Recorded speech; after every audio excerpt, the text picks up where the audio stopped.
Welcome to Her Story, the history of Southeast Asia told from her perspective. We'll discover historical figures, matriarchal societies, and contemporary female icons, and maybe learn about ourselves along the way. I'm Agas Ramirez, and this is episode 15.2, where we sit down with Makadiwata to get their thoughts on the babaylan's role in uprisings during the colonial period, as well as the divide between the indigenous or traditional babaylan and the modern babaylan in the Philippines and abroad. I'll let Makadiwata introduce themselves. There's nothing really special about me. I am Makadiwata. I'm an independent researcher, which is mostly what I do in my free time. I do have a day job, and there's nothing interesting in that. So I am Anitero or Diwadero, which is what the Spaniards I think call the original um, practitioners of the indigenous religions of the Tagalog region, and might have been also for the other regions as well. And yes, I consider myself as a polytheist and an animist, which are very modern terms to describe some of the aspects of indigenous religions all over the world, not just in the Philippines. Um, so yeah, very much interested in history ever since I was a child. I've always been interested in ancient history, and special attention for some reason towards women. So I have been very interested in queens, priestesses, and goddesses ever since I was a child, and it's actually um, um, something that I've always been inspired. Um, I've always been inspired by these women figures of history. Um, and yes, I am Tagalog and Ilocano on the Filipino side of the family, and also Greek and Lebanese. And so both of these traditions influence my religious background. Yeah, so that's pretty much it, unless you have other questions. Okay, thank you. Thank you for that introduction. So, as you mentioned, you've always been interested in history and feminine history. What specifically, if you remember, what specifically introduced you to the Babaylan? Um, I'm I'm pretty late to the whole Philippine sort of studies arena. Sad to say, most of my young years learning about ancient history was focused on Western history or European history. But I think there was always that inclination towards the indigenous. It's just that when I was younger, there wasn't a lot of information available to me. Um, just for the record, I was born in the 80s, and there wasn't a lot of available information for me to learn about um, um, history of the Philippines, and especially the pre-colonial era. And also, I was from Cavite, which Mhm. is close to Manila, but it wasn't a cultural center. It wasn't a center of learning, and Mhm. and and for me growing up, I think it was the female saints. I grew up in a very um, it wasn't a very rural part of Cavite, but I think at that time it was. And we had a patron saint, Mary Magdalene. She was well, we all know who Mary Magdalene is, but little did I know that the Mary Magdalene of our town was very different from the biblical Mary Magdalene. The Mary Magdalene that we had in our part of Cavite was actually prayed for rain, and every year I looked forward to the festival, the town fiesta at the end of May, and during that time we would dance in the streets and dance to her and dance with the image of Mary Magdalene. it was the carjol. Carjol is a sort of a dance procession in Cavite. It's very particular to the Cavite region for some reason.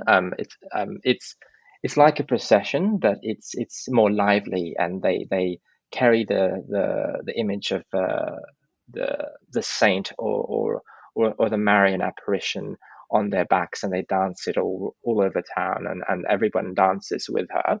And it's not at night; it's during the day. So yeah, just to go back to your question, I'm rambling.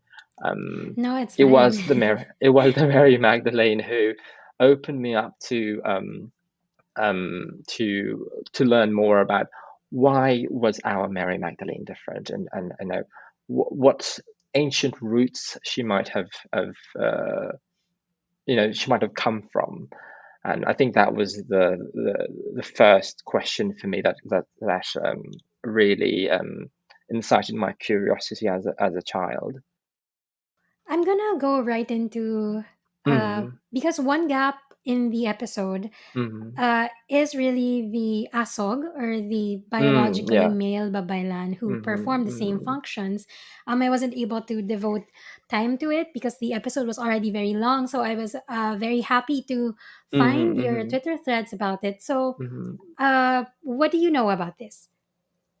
What I know about the Asog would be they were, in to use our modern terms, they were male, Hmm. but they lived lives as women. They lived their lives as women, and for this reason, or this is one of the reasons why they were seen as sort of comparable to the two spirit of many Native American societies, in which they embodied both male and female qualities.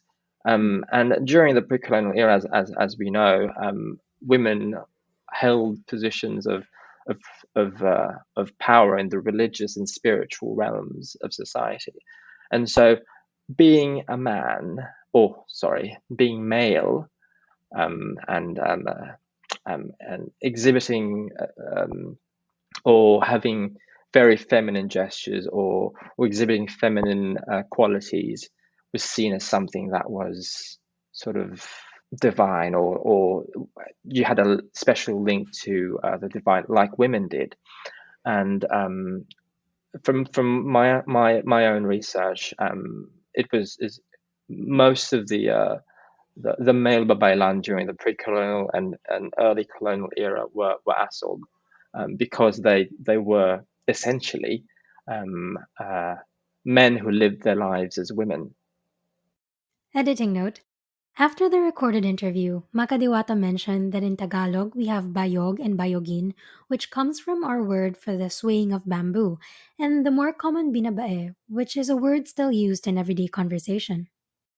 It's also interesting that in other societies, such as in South Korea, their own native traditions of shamanism, or the mudang, they're also prevalent, mostly women. Shamans are mostly women, and then the few of them who are men also dress up in female clothing during ritual, which is something interesting to connect to our own traditions in the Philippines. That's I didn't know that about South Korea. That's also very interesting to look at. Um so I noticed that you mentioned the Tamblot uprising and the Bankau Revolt in some of your Twitter threads. Do you wanna talk about that one? The Tamblot uprising was a revolt that happened in between 1621 to 1622 during the Spanish era in Bohol, and it was one of the major Boholano revolts against Spanish rule, led by a babaylan, an asog, or a male babaylan, Tamblot. Um, but it seems to be that Tamblot wasn't the only leader of that rebellion. If you read uh, the sources, the accounts of Padre Juan Medina and who was the other one? Pedro Muri. No, sorry. Let me just remember. I think it was. Velarde something. Sorry, I can't remember. That's But okay. it was another cartographer and Spanish priest who mentioned that. Editing note: the name they couldn't remember was Father Murillo Velarde, who wrote a book called Historia de Filipinas, where he talked about the Tamblot uprising. There were actually 4 or 5 of the babaylan who led that revolt, and Tamblot was the spokesperson of those 4 or 5 babaylan. And actually, Tamblot was not the leader of that revolt, but a female babaylan, and she was referred to as the Virgin Mary or the Mother Mary of the Indios. And I think because the Spaniards, respond to sort of male figures of authority, they took Tamblot as a spokesperson, as the leader of the rebellion. But it was in fact the eldest woman of that group, which was the actual leader of the revolt.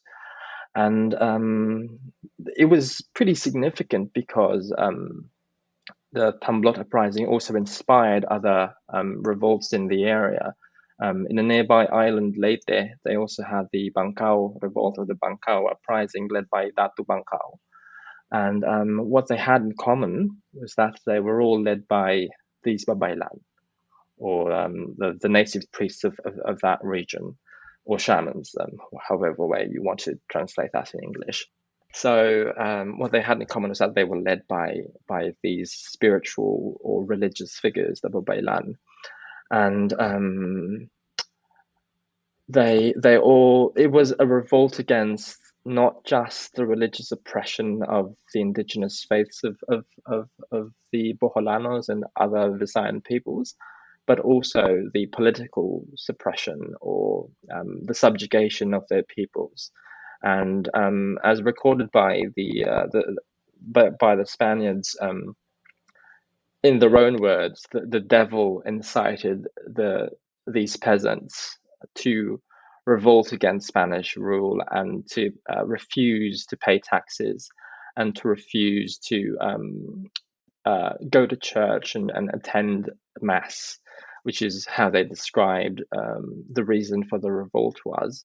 It went on for about a year, and unfortunately, because of reinforcements coming from Cebu and Pampanga, the Spaniards were able to crush the revolt and execute several of these babaylan. Datu Bankau actually was a convert to Christianity, to Catholicism. He was one of the first, I believe, who converted to Christianity from Leyte. But 50 years after, having seen the oppression that his people faced, returned to the indigenous faith, to his native faith, as if you can call it a faith, his ancestral faith, and led that revolt. Unfortunately, again, they were all defeated, and it was noted that Datu Bankau's head his head was cut off, and it was put on a spike as a warning, and several of the babaylan were also burned. His son, actually, in some accounts, the babaylan Pagali was his son. In some accounts, I don't think they mentioned it. Pagali was his son, but Pagali and his daughter were also notable babaylan who led the revolts in Leyte. Do you know of any other similar uprisings or revolts? There were several happening around the area in Leyte and Bohol. And then all throughout until the 19th century, there were revolts. For example, the revolt of Dios Buhawi, and these were at this time still calling themselves babaylanes, but were obviously already influenced by folk Catholicism, but they did still call themselves babaylan, and they had that sort of desire to go back to their ancestral religion or spirituality. As a researcher, What motivates you to look up these stories? I think it really is because I want to know more about native histories and seeing that how the age, how colonialism, how centuries of colonialism has suppressed bodies of knowledge that we can call our own. I think that ultimately influences me to know more about what happened in the past and how we can perhaps use that history to perhaps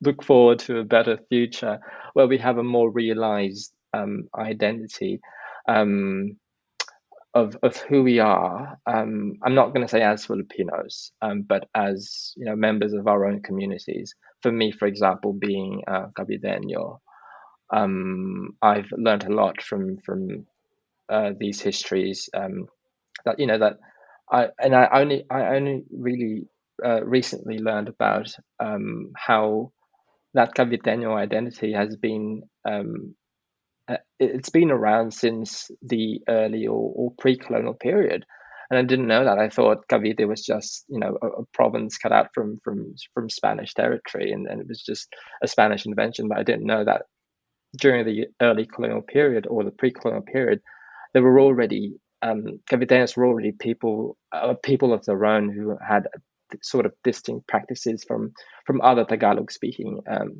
regions. So I guess it's about knowing more about me, myself, and my people, and it allows me to sort of see a future where that identity is more realized and free from the biases and the prejudices brought about by centuries of colonialism, whether it be by the Spaniards or the Americans or even the Japanese.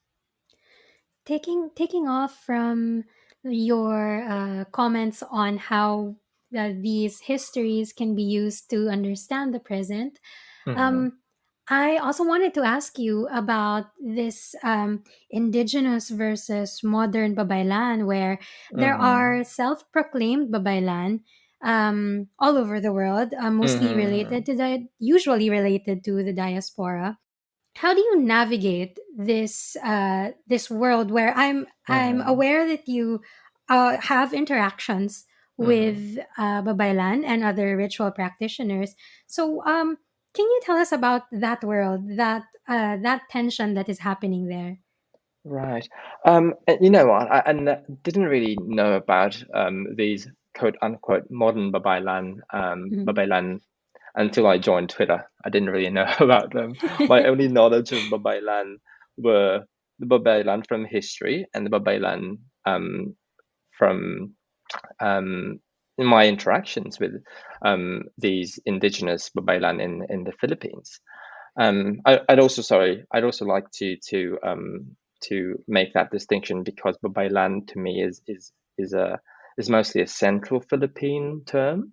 The Mhm. Tagalog and the Kapampangan peoples and even the Pangasinan people did not call their native shamans as babaylan, but Mhm. katolonan or katulunan. Yes. But I think because of convenience, we call them bailan or babaylan because babaylan comes from a very ancient root. Comes from it might have been either Proto-Austronesian or Proto-Malay Polynesian. It's just how far that word um, um, how ancient that word is because it is a shared root in other Austronesian languages. But sorry, just to go back, and I'm rambling again. Um, yeah, when I heard about these modern babaylan from the diaspora, my first question was, um, how did they get to call themselves babaylan? What lineage do they have to, or were they called by the Diwata or by the Anito? That was my first question because that's what makes you babaylan, Mhm. or katolonan or whatever the the the term that our other ethnic groups use. I don't know if this is very diplomatic to say, but I find it very suspicious when someone says the babaylan without any training or lineage, or because truth be told, to be babaylan is you can actually gatekeep that, because it's initiation that you go through. So if you don't have that initiation, then you can't just use that word. Even with UP Babaylan, which is, it is a local group, I had some questions about what I understand the sort of, and I don't know UP Babaylan that well, but to me, calling oneself Punong Babaylan, being the head of the group, seems to be a bit disrespectful to the actual babaylan who are, alive and go through years of initiation to be called that, and you have a student group calling themselves babaylan just because they see the babaylan as a sort of a figure of from history. And I think that's a problem with not only diaspora communities, but also people from Manila, from Metro Manila, who seem to think of indigenous culture as a thing of the past, or a thing that is that you can't go back to, instead of something that has continuously evolved, continuously changed and shifted, and what we have today is still indigenous, despite all the influences from Spain, from America, or wherever else. Based on what we know about the babaylan, they do go through a lot of uh, initiations and near-death experiences. So you can't just Yes. be a babaylan. You have to go through either a prolonged sickness, or you have to recover from a near-death experience.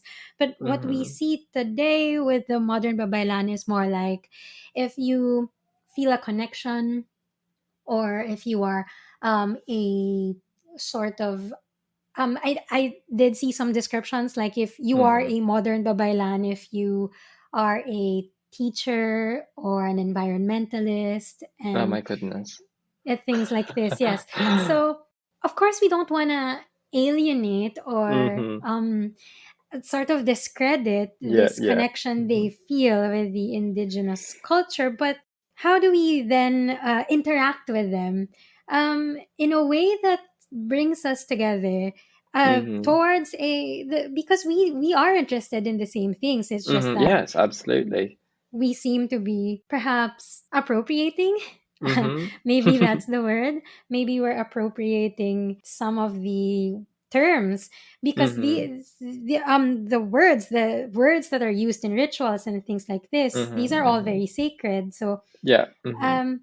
in your interactions with the living babaylan, have they commented on these things? You know what? Most of them don't know about these things because, for example, when I was in Palawan with my teacher is actually quite worldly.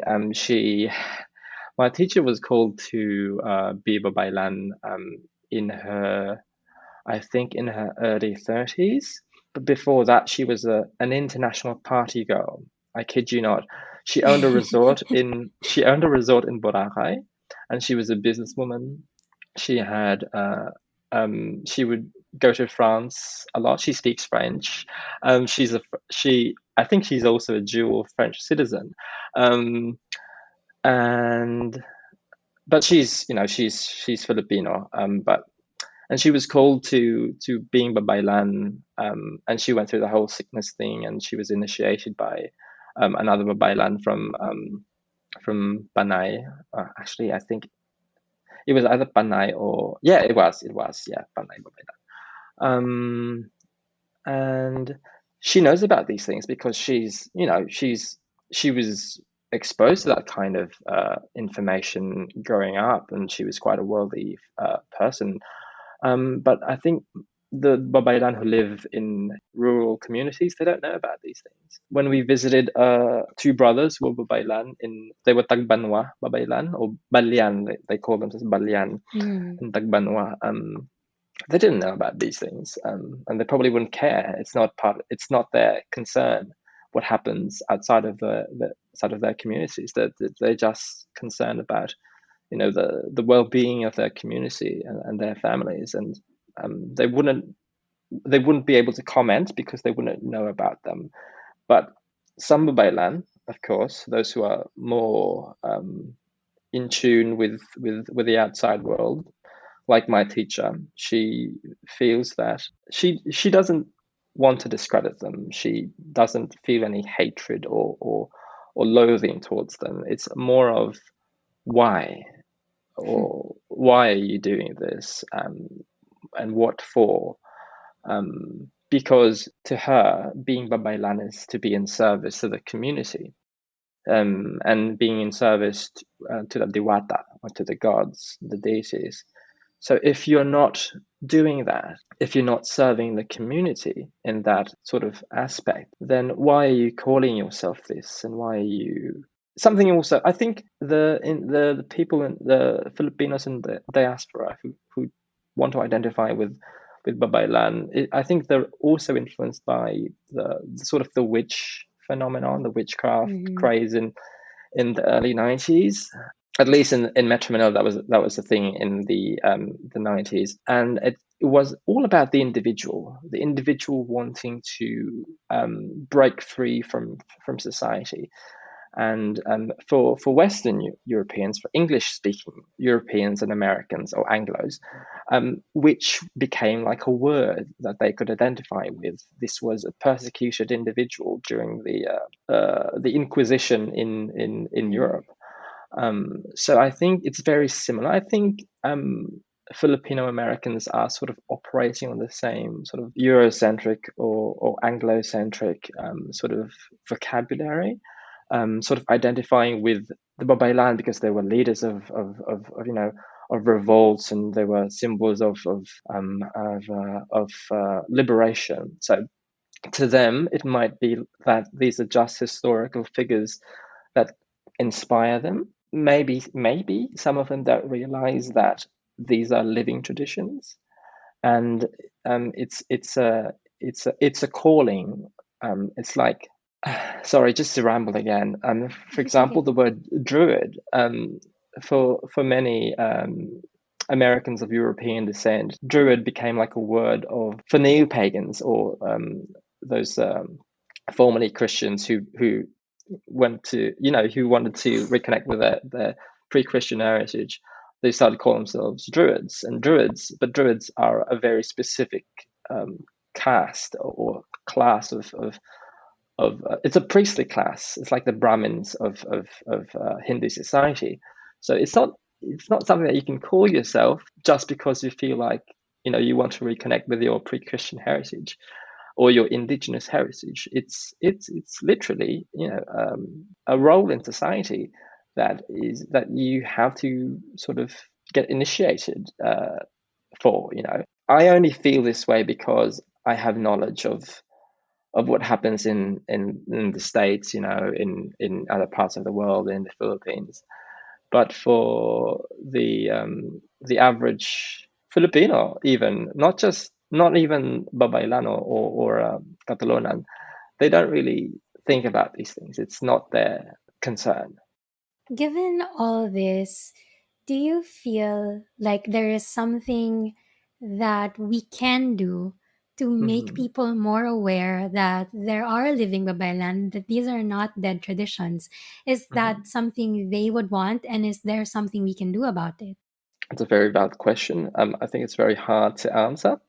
I think Mm. some of them would want to be recognized, but I think majority of them don't. Majority of Mm. these babaylan, they're quite happy to be left alone. For example, in Bohol, I think there's, oh my God, I forgot the term again, but in Bohol, they have their own sort of babaylan tradition. They don't call themselves babaylan. Many of them, most of the men, don't want to sort of be known for their practices. It's just many of them just they go through the initiation, they to sort of save their lives, because if they don't go through the initiation, they die or a family member dies, and they do this, they continue the practices only to benefit their families or their immediate communities. So I don't think that those Bailan would be interested in being known to the rest of the world. But I think we those of us who you would call middle class or university educated, maybe have that duty to sort of since we are on Twitter, we are on social media, to inform other people, Filipinos in diaspora or other people in general, that these are living traditions and we do have to respect their boundaries. It's when I went to Palawan, I was with a Romanian researcher. He was going around through Southeast Asia, documenting the different forms of shaman practices or shamanistic practices or animistic practices, and most of the time they didn't want their rituals being recorded. And when we were in Palawan and we were at that at the house of the Tagbanwa brothers, who are both Balyan, sorry, they didn't want the ritual to be recorded, and it's similar actually. Sorry, just to segue to a different part of the world, and because I'm also involved in sort of the Southern European, Eastern Mediterranean sort of polytheist community, and we also don't like to have our rituals recorded. You can take pictures before or after the ritual. The ritual itself, that's something that is just between you, including the community, and the gods. So I think it's around the world. It's actually quite similar. And in my experience with the Balian in Palawan, they don't want it, especially the Batak. The Batak are in the Negrito group.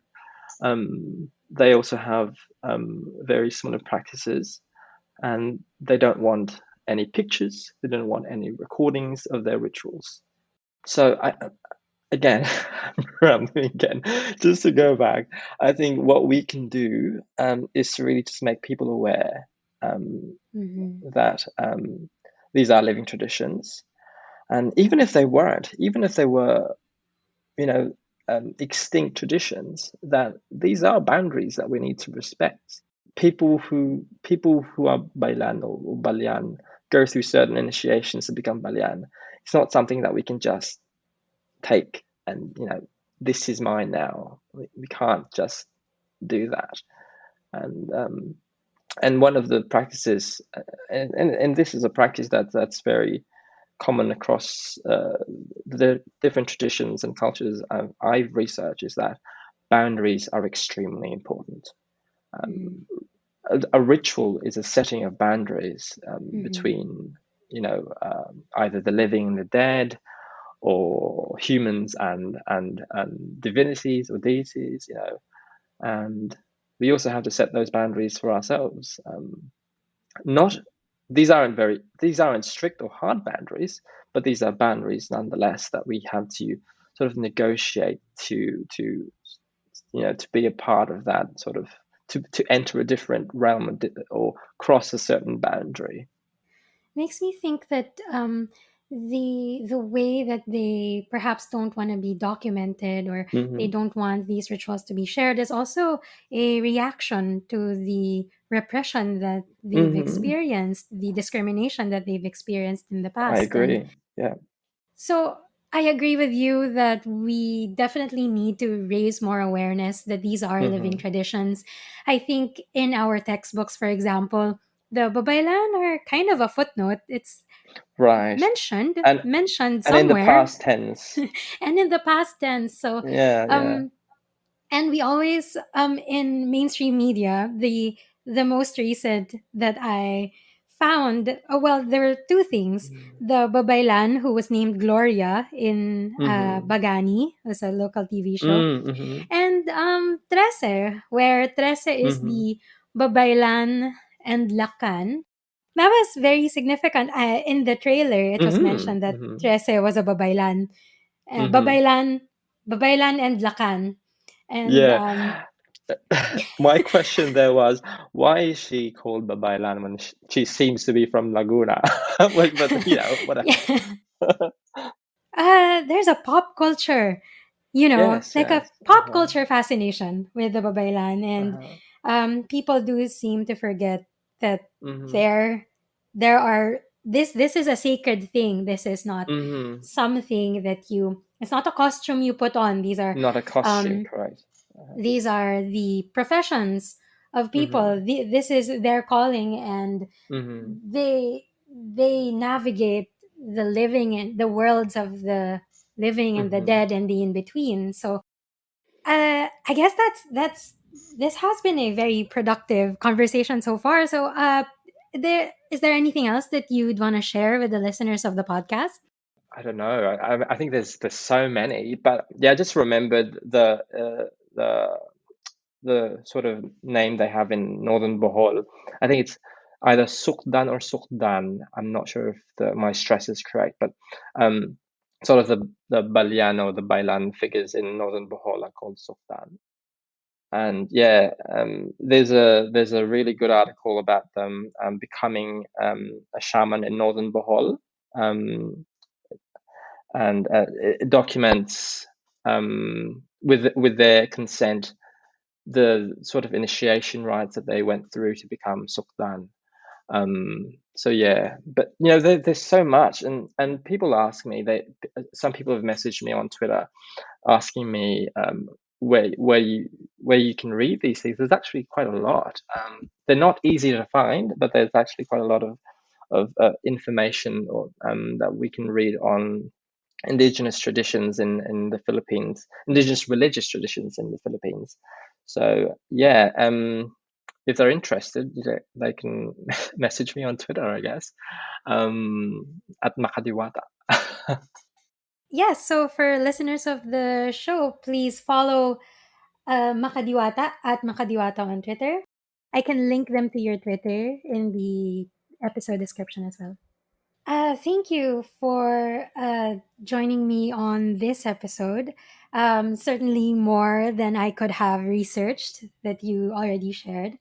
Thank you so much, and I hope I didn't keep you up too late. I know it's No, that's all right. more No, evening there than it is evening here. So yeah. thank you, and hear you again next time. Salamat. Salamat.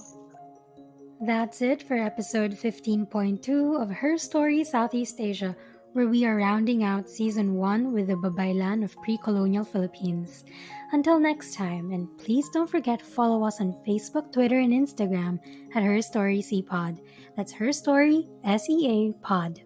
As always, thank you to Raymond, Matt, Chito, Ashley, Shereen, Chanda, Yati, Kara, and Mando who have been supporting this podcast on Patreon. And thank you to Jinx Peterson who specifically asked for a shoutout. But seriously, thank you everyone for listening. It really means a lot for this project. There are so many more stories to tell and we're just getting started. This podcast was written, hosted, and edited by Agus Ramirez. Thank you for listening and we hope to see you again next time. Sampai jumpa lagi!